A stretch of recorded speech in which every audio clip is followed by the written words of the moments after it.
warahmatullahi wabarakatuh.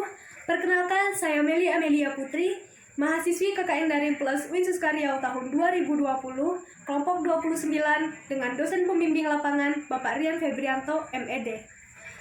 Pada hari Selasa tanggal 18 Agustus 2020, saya telah mengadakan diskusi WhatsApp dengan tema relasi agama dan kesehatan bertajuk Mengenal Bekam Lebih Jauh. Pada diskusi ini saya mengundang narasumber yakni Umi Lydia Santi AMK, yang mana beliau adalah pemilik rumah sehat Syahara Asfiah yang berlokasi di Kabupaten Bengkalis, Duri, Riau. Sebelumnya saya ingin berterima kasih kepada teman-teman sekalian yang sudah meramaikan diskusi tersebut, dan juga bagi teman-teman yang ikut membagikan link poster ataupun link grup ke teman-temannya ataupun ke sosial media lain. Saya berterima kasih. Namun, bagi teman-teman yang mungkin tidak dapat berkesempatan hadir dalam diskusi tersebut ataupun yang ketinggalan, tidak usah khawatir karena di sini saya sudah mengumpulkan rangkuman dokumentasi jawaban dari Umi Lydia Santi pada saat diskusi kemarin. Baiklah, untuk tidak usah berlama-lama lagi karena langsung saja kita simak video rangkuman diskusi WhatsApp Mengenal Bekam Lebih Jauh setelah ini. Selamat menonton! Assalamualaikum warahmatullahi wabarakatuh. Bismillahirrahmanirrahim. Baiklah, Umi akan menjawab pertanyaan untuk diskusi kita dengan pertanyaan apa itu bekam.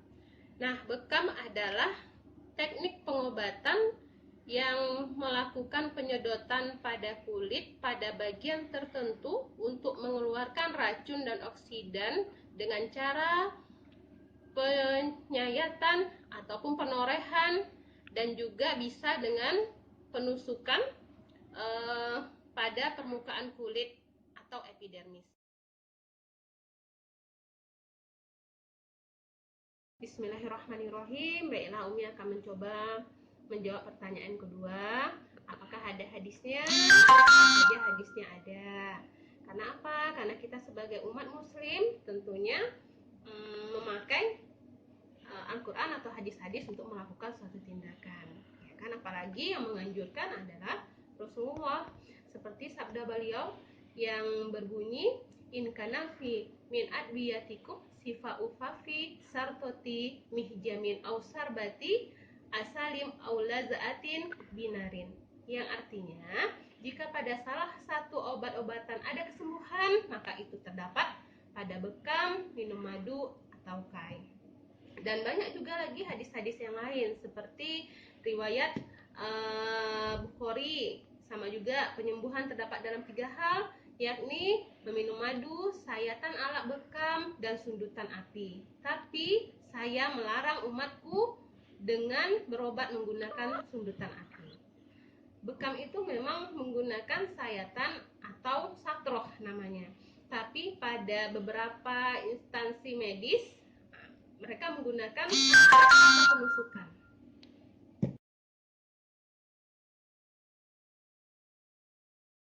Bismillahirrahmanirrahim. Umi akan mencoba menjawab pertanyaan selanjutnya, manfaat bekam atau bagaimana kajiannya di bidang medis. Nah, bekam ini subhanallah banyak sekali manfaatnya. Salah satunya kalau kita berbicara di medis, itu dia ada efek ekskresi kausatif pathological substances atau CPS. Itu sama dengan cara kerja ginjal. Cuman ginjal ini dia bekerja prosesnya itu untuk mengeluarkan kelebihan cairan yang sifatnya zat-zatnya kecil. Nah, kalau di bekam itu dia mengeluarkannya dengan sifatnya yang besar. Itu seperti apa? Misalnya kolesterol, tuh asam urat. Nah, itu bisa dikeluarkan. Dan satu lagi, dia juga mengeluarkan yang sifatnya sel-sel darah merah yang sudah mati. Nah, kenapa bisa yang sudah mati yang tertarik? Karena kalau misalnya dia segar atau dia bagus, sel darah merah itu bentuknya bulat. Tapi kalau misalnya dia itu sudah rusak, dia akan bentuknya nggak beraturan. Terus selain itu juga di dalam bidang medis kita bisa tahu dia itu mengeluarkan senyawa yang bernama nitric oxide. Nah, itu tuh senyawa yang dikeluarkan pada tubuh kita pada saat dilakukan proses penyayatan, itu bisa membuat tubuh kita meregenerasi sel-sel tubuh, mengeluarkan anti peradangan, merelaksasikan otot-otot. Nah, terus juga karena bekam itu kita di titik tertentu dan paling banyak itu dominan itu dia di titik saraf atau di titik punggung. Nah, itu dia bisa merelaksasikan otot-otot. Nah, otot kenapa? Karena di otot-otot itu kan banyak saraf, banyak saraf. Nah, banyak saraf yang berkumpul di situ, jadi dia bisa menguatkan organ. Nah, jadi kalau kita sudah tahu secara medisnya seperti itu, banyak sekali sakit yang bisa diobati dengan bekam. Tapi tetap kita harus mendiagnosa pasiennya dulu, karena bekam ini banyak macamnya. Ada bekam api, bekam darah, bekam kering, bekam luncur saja. Itu harus disesuaikan dengan kondisi tubuh pasiennya.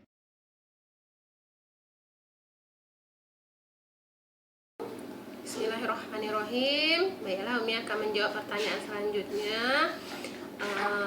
Kapan sih kita boleh berbekam dan kapan kita tidak boleh berbekam? Ya, kita itu bekam ini adalah teknik bagusnya itu untuk pencegahan, ya kan? Kalau untuk kita pencegahan itu kita bisa melakukannya per 3 bulan. Kalau misalnya kita sudah ada sakit yang berat nih, misalnya selama ini Umi sudah melakukan praktek, misalnya ada pasien dengan gula atau DM, terus hipertensi, tapi dia komplikasi. Nah, itu biasanya Umi lihat dulu. Kalau misalnya pasien-pasiennya itu berat rasanya, itu yang pertama kita lakukan itu per seminggu sekali, habis itu 2 minggu sekali, baru sebulan sekali. Nah, untuk kita nih yang sehat-sehat nih, misalnya kayak anak-anak Umi tuh yang masih kuliahan, insya Allah pada sehat-sehat semua kan. Nah, itu bisa dilakukan per 3 bulan saja. Dan ada loh hadisnya dari Abu Daud, riwayat Abu Daud, yang artinya berbekamlah pada tanggal 17, 19, 21 Hijriah, maka Allah akan menyehatkan. Nah, jadi kita boleh tuh berbekam pada tanggal itu, pilih aja waktunya, tapi dimasehikan dulu. Karena kan kalau misalnya kita sekarang nggak ada kalender Hijriah, yang adanya Masehi kan, jadi kita masehikan dulu, baru kita pergi. Nah, itu jadi kalau misalnya siapa aja yang boleh berbekam, ya boleh, semua usia itu boleh berbekam, baru dari bayi atau dari anak-anak, dari dewasa, lansia boleh, tapi tetap caranya kita harus ada teknik diagnosanya. Kalau misalnya sindromnya panas pasien ini, kita bisa untuk membekamnya. Tapi kalau misalnya sindromnya yang lain ternyata lembab, dingin, nah itu beda lagi tekniknya. Nah, kapan sih kita nggak boleh berbekam? Nah, kalau kita yang nggak boleh berbekam itu misalnya kita dalam keadaan lapar, haus, nah itu nggak boleh kita berbekam. Terus misalnya kita habis bergadang, itu kita nggak boleh juga berbekam. Nah, terus pada saat wanita-wanita haid, nifas, nah itu tidak boleh berbekam. Jadi dia bisa kita bekam, misalnya kondisi pasien itu dia membutuhkan yang betul-betul untuk dibekam, ya kita harus tetap raba nadi, tensi, semuanya kita cek. Kalau misalnya dia kriterianya bisa untuk dibekam, ya dibekam. Nah, jadi terus juga setelah makan, kalau setelah makan kita harus nunggu waktu 2 jam. Kenapa? Karena tubuh ini sedang metabolisme zat-zat makanan di dalam tubuhnya. Jadi kalau misalnya kita buat dia kita bekam pada saat habis pasien makan, efek sampingnya dia bisa muntah. Kenapa muntah? Karena terpecah energi tadi, yang satu untuk mengeluarkan oksidan atau racun di tubuh, yang satu lagi untuk mengeluarkan metabolisme makanan. Ya, terus kita juga harus perhatikan teknik pada pasien leukemia, hipertensi, pasien-pasien jantung, pasien-pasien gula, itu ada tekniknya. Ya, jadi sebenarnya kapan bolehnya, tidak bolehnya itu merujuknya pada kondisi umum pasien tadi. Nah, kalau kondisi umum pasiennya itu bagus, sesuai dengan sindrom yang akan kita lakukan bekam, lanjutkan gitu.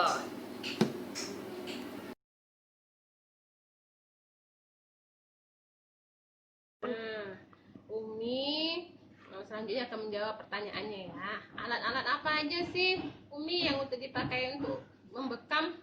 Nah, yang utama pastinya alat bekamnya sendiri. Ya, alat bekamnya terdiri dari apa? Ada pompa bekam, ada cupingnya, cuping bekamnya. Terus kita mau pakai apa nih? Mau pakai ayat sayatan. Kalau kita pakai sayatan berarti kita harus memakai alat sayatan, pakai gagangnya itu pisau bedah ya. Tapi kalau kita mau pakai lancet nih, kayak gini nih, ini lancet nih kayak gini nih lancet. Nah ini dalamnya ada jarumnya. Nah kalau pakai kayak gini. Nah terus ini juga nih, ini alat bekam. Ini bekam. Nah ini khusus nih untuk pasien-pasien yang sindromnya ini dingin, lembab. Nih pakai ini ya. Terus ada lagi kita gunakan nih tensimeter, stetoskopnya yang untuk di telinga. Kenapa kita harus pakai?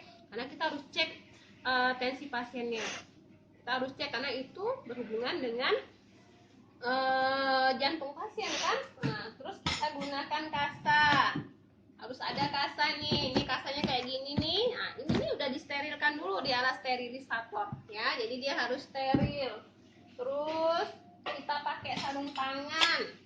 Ini ada sarung tangan ya. Tapi kalau mau beli yang kotak boleh. Taruh sini. Nah, ini dia tadi yang belang nih.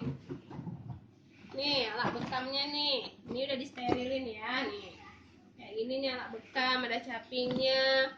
Terus kita jangan lupa pakai masker. Ya, terus kita sediain lagi apa? Tong sampahnya. Kalau di tempat kita tahu kan nerbeken, pakai nerbekennya untuk tempat darahnya. Ya, terus jangan lupa kita kan ini bekerjanya dengan darah. Takutnya nanti darah pasien itu banyak. Nah, kita pakai skot untuk kita. Apalagi di masa pandemi kayak sekarang nih. Nah, pakailah baju khusus tuh. Baju astronot boleh dipakai tuh. Pakai baju astronot, nggak pakai masker, pakai face shield lagi, pakai sarung tangan. Nah, kalau bisa tuh pakai sepatu bot. Nah, tapi kan ini karena masa pandemi saja. Tapi kalau misalnya tidak masa pandemi ya pakai seperti biasa saja. Ya. Terus, nanti prosesnya juga harus steril. Nah, misalnya untuk kita nih yang tidak mempunyai alat sterilisator, misalnya kita bisa merebusnya.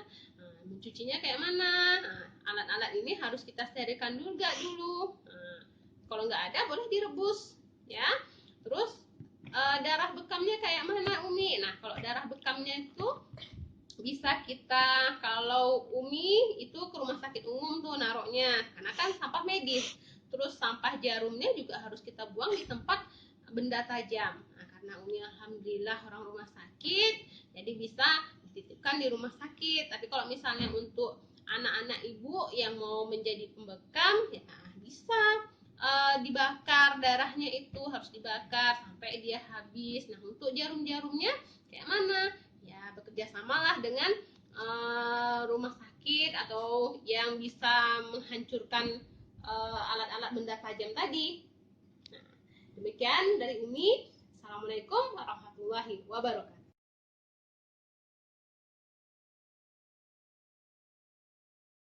Assalamualaikum warahmatullahi wabarakatuh. Maaf agak lama menjawabnya. Kita tadi sholat dulu Uminya.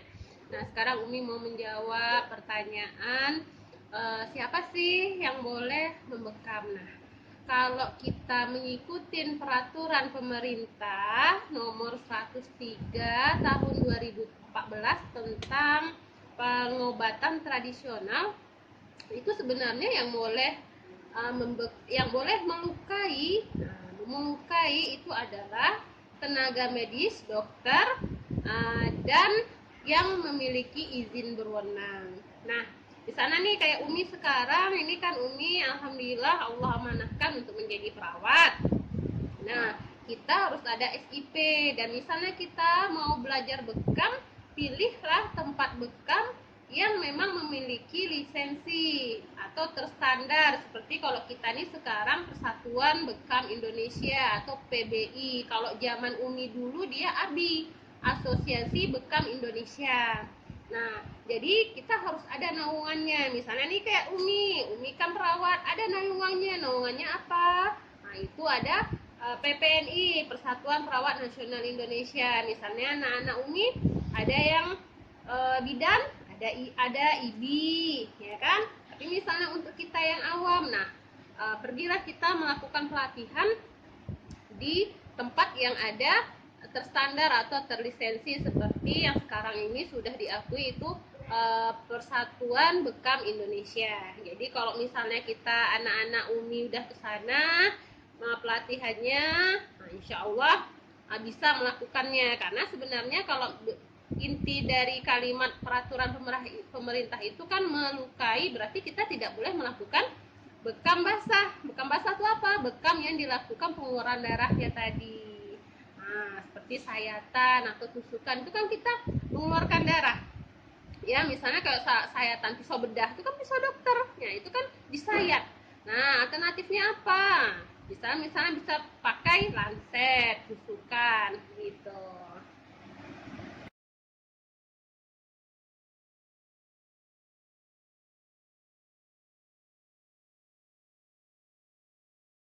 Assalamualaikum. Bismillahirrahmanirrahim. Nah, Umi langsung jawab sekaligus 2 pertanyaan ya. Yang pertama pertanyaannya, yang kedua pertanyaannya, apakah orang demam bisa dibekam? Yang ketiga, apakah orang hamil bisa dibekam? Nah, sama seperti di awal. Misalnya orang demam ya boleh dibekam. Dengan apa? Ya dengan SOP. Orang hamil boleh dibekam. Dengan apa? Dengan SOP juga. Misalnya orang demam boleh dibekam kalau dia sindromnya panas. Nah, untuk anak-anak ibu nih pasti penasaran. Sindrom panas tuh apa sih? Gitu kan? Apa sih? Sindrom panas, sindrom dingin, lembab, kering gitu. Nah, nanti kalau misalnya anak-anak Umi penasaran, nah makanya ikut tuh Persatuan Bekam Indonesia ya kan. Jadi sebenarnya apapun kondisinya, apapun sakitnya boleh dibekam. Nah, misalnya nih ada saudara-saudara kita yang memang dari awal dia mau menjalankan sunnah dengan dibekam. Nah, misalnya dia posisinya hamil nih, dalam keadaan hamil gitu kan. Nah, kalau misalnya di medis ada penyakit yang namanya eklamsi gitu kan. Nah, gimana? Padahal dia mau nih untuk berbekam, sama SOP-nya harus dilakukan SOP-nya. Nah, tengok dulu kalau sindromnya cocok, lakukan. Cuman kalau untuk ibu hamil, dia tidak boleh kita ambil posisinya dari pinggang ke bawah. Tapi kalau dari pinggang ke atas itu boleh kita ambil posisinya. Bekamnya, titiknya di situ. Sama kayak misalnya kita mau mempercepat, misalnya dia udah ada kontraksi tapi lama turun, itu ada juga titiknya yang harus diambil. Nah, jadi boleh, yang penting sesuai dengan sindromnya. Kalau sindromnya panas boleh dibekam,